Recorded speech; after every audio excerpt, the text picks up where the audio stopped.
आज चाहिँ साथीले यो सुँगुर खोर भट्काउनु पनि छ।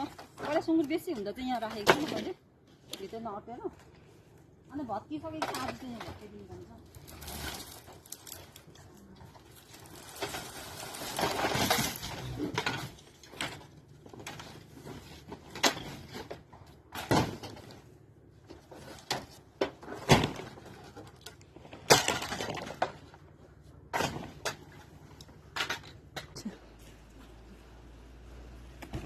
त्यो काँटी छ कि गरेर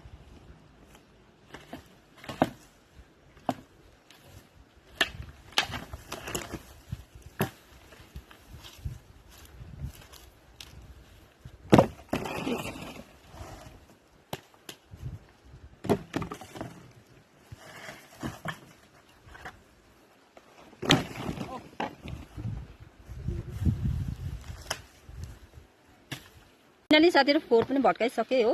पानी पनि निकै ठुलो परिगयो अहिले त। बहिनी र म चाहिँ भट्काइसकेर बाकल ओसार्दैछौँ।